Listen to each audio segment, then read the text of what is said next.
नमस्कार प्यारे साथियों, आज की क्लास में हम पढ़ने वाले हैं क्लास 10th का एक्सरसाइज 2.2। 2.2 के अंदर आज हम देखेंगे question number second. Question number second का हमने फर्स्ट, सेकंड और थर्ड वाला वीडियो पार्ट लास्ट वाले वीडियो पार्ट में देख लिया है। इसे आप चैनल की प्लेलिस्ट पर जाकर देख सकते हैं। आज हम पढ़ने वाले हैं क्वेश्चन नंबर 4। तो आइए क्वेश्चन नंबर 4 की तरफ बढ़ते हैं। ये जो हमारा क्वेश्चन नंबर 4 है, इसमें जो सबसे पहला दिया है ये हमें सम ऑफ जीरोस दिया है, दूसरा हमें प्रोडक्ट ऑफ जीरोस दिया है। अब हमें करना क्या है, इन दोनों से हमें पॉलिनोमियल बनाना है। तो आइए इसमें आगे बढ़ते हैं। सबसे पहले लिखेंगे हम सॉल्यूशन और जो गिवन है उसे लिख देंगे। तो सबसे पहले लिखेंगे गिवन। क्या लिख देंगे? गिवन। गिवन में क्या लिखेंगे हम?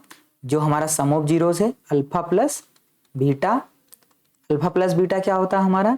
माइनस बी बाई ए, और उसकी वैल्यू हमें दी है 1, तो यहां लिख देंगे 1। ठीक।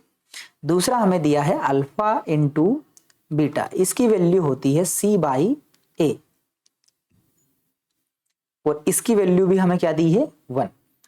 ठीक है। ये तो हमारे सम ऑफ जीरोस का फॉर्मूला, ये हमारे प्रोडक्ट ऑफ जीरोस का फॉर्मूला, और ये उनके इक्वल में जो उनकी वैल्यू हमें दी हुई है। ठीक। अब यहां पर ये जो हमें वैल्यूज दी है बी बाई ए और सी बाई ए, इससे हम ए, बी और सी के मान निकालेंगे और उन्हीं को पॉलिनोमियल में पुट करके हम सोल्व करेंगे। आई बात समझ में? तो उसके लिए हमें यहाँ पर ए का मान भी होना चाहिए सामने, क्योंकि यहाँ पर जो सामने दिया वो एक ही नंबर है, पर यहाँ पर फ्रैक्शन में 2 है।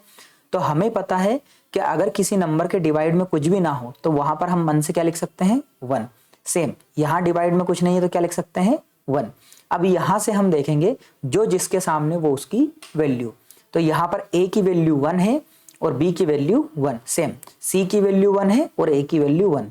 इसमें बस एक ही चीज का ध्यान रखना है, जब भी हम इस तरह से फ्रैक्शन वाले नंबर देखें तो हमारी a की वैल्यू दोनों जगह सेम होनी चाहिए। हाल फिलहाल यहाँ पर सेम है तो इसमें आगे कोई चेंजेस नहीं करना है। अब हम वैल्यूज को लिख देंगे। a की वैल्यू लिखेंगे हम 1, तो यहाँ लिख देंगे a इज इक्वल टू 1। फिर हमारे b की वैल्यू है 1, पर b यहाँ किसका है? माइनस का, तो यहाँ लिख देंगे माइनस के b इज इक्वल टू 1।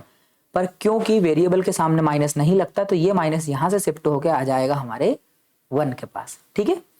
अब c की वैल्यू क्या है हमारी? 1। समझ ही रहे होंगे, जो जिसके सामने वो उसकी वैल्यू, तो c की वैल्यू क्या हो जाएगी?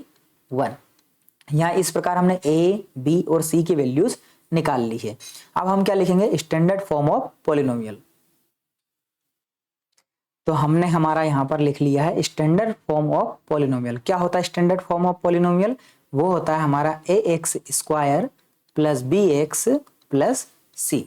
अब हम देखते हैं कि यहाँ ax square plus bx plus c, यहाँ पर a, b और c है, और यहाँ हमें a, b और c के वैल्यू हमने निकाल ली है, तो बस इन्हीं को इसमें रख देंगे। a की वैल्यू कितनी है? 1, तो a की जगह लिख देंगे हम 1, और x स्क्वायर हमारा एज इट इज लिख देंगे। फिर प्लस हमारा एज इट इज आ जाएगा, और b हमारे उसकी वैल्यू -1, तो b की जगह लिख देंगे माइनस का 1, और x हमारा एज इट इज। यहाँ हम देखेंगे माइनस और प्लस दोनों एक साथ है, तो एक साथ ना लिखते हम इस पे लगा देंगे ब्रैकेट। फिर प्लस हमारा एज इट इज, और c की वैल्यू हमारी 1 है तो वो हम लिख देंगे 1। अब आगे इसको सोल्व कर देंगे। देखिए 1x स्क्वायर, किसी नंबर के डिवाइड में 1 लिखे या ना लिखे कोई बात नहीं, सेम उसी तरह मल्टीप्लाई में भी 1 लिखने से कोई फर्क नहीं पड़ता। तो 1 के x स्क्वायर है तो 1 हटा देंगे, सिर्फ इसे लिख देंगे हम x स्क्वायर, क्योंकि इंडिविजुअली 1 यहाँ पर है।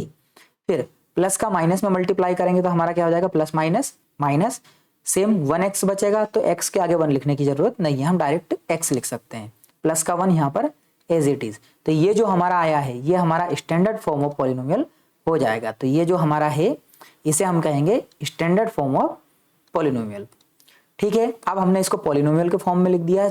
चाहे तो हम इसे लास्ट में लिख सकते हैं, हेंस क्या लिख सकते हैं? Hence the polynomial